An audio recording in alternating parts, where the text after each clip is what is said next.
This is CJ with KSTP Sports guy, anchor, reporter, Darren Wolfson. And I knew his sons would pump up the fun when I asked that he bring them to the park for this interview. 7, 6, 5, 4. Yes! And they did, with Drew flossing at my request, while his dad declined. What sport do you really not understand? I don't necessarily understand. I understand soccer. He's saying soccer.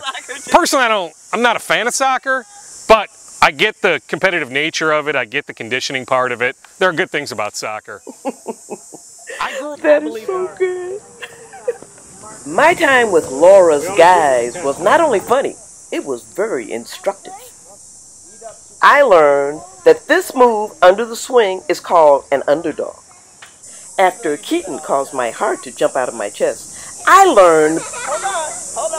Don't forget to hold on. He's a daredevil. And I stopped pushing him because I didn't want this child injured on my watch. I believe I said don't forget to hold on. He's a thrill seeker. I learned, and I was really shocked by this, that when it comes to preparing meals, Dad enjoys a shortcut. What's the best thing Dad makes for dinner?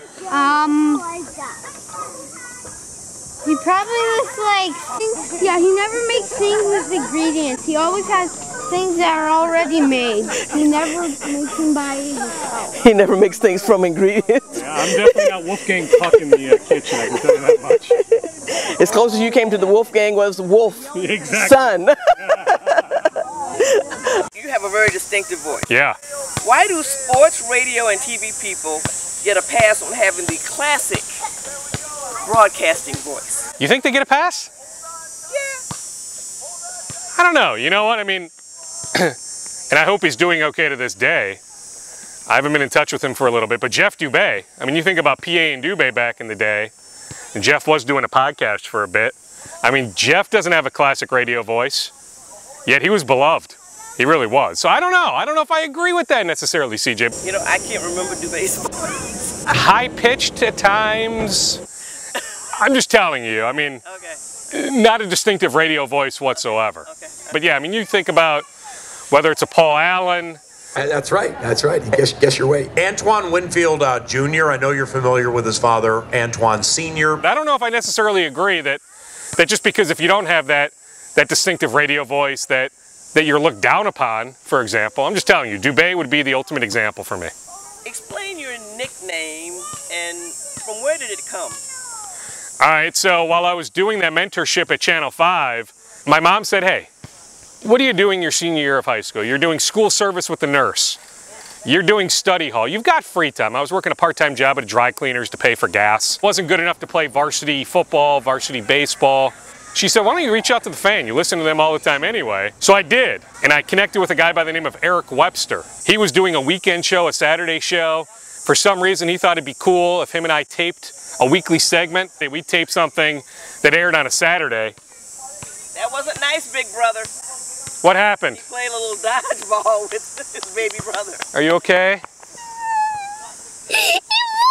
Oh. Yeah, it's okay. It's okay. Okay, you're a tough boy. That's something that big brothers do. You're a tough boy. Okay, keep going to play, okay? Okay. I love you, buddy. Be good, okay? Be careful so you're not on there. So I'll pick up the story. At the time, the Doogie Howser MD show was popular in syndication.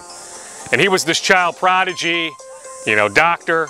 And so I got the nickname Doogie. Now, I've always contended that if I was some sort of child prodigy, I'd be a doctor, right? I'd be an attorney. I'd be a CEO of some company.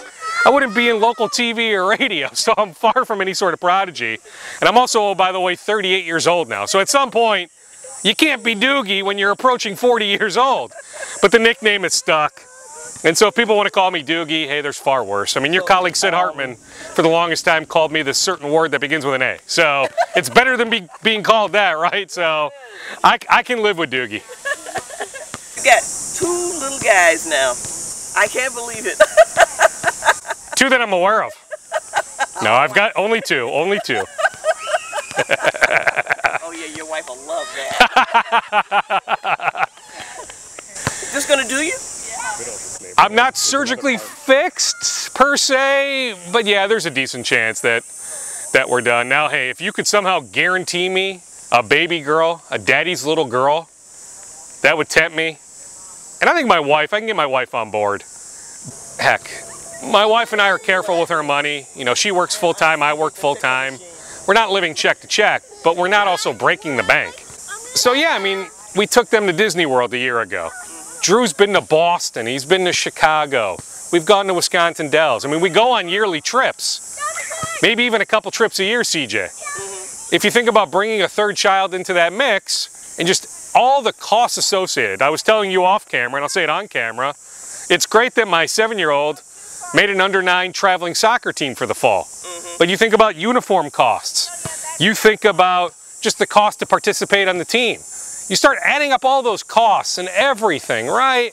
It starts to add up. So yeah, you know, I'm confident that we can give these 2 kids a fun life. They can play every sport they want to play, do every activity they want to do, have a blast, go on yearly trips, sometimes 2 or 3 trips a year even, if it works out. But yeah, you bring a third kid into that mix, and then you start wondering if all that stuff is doable.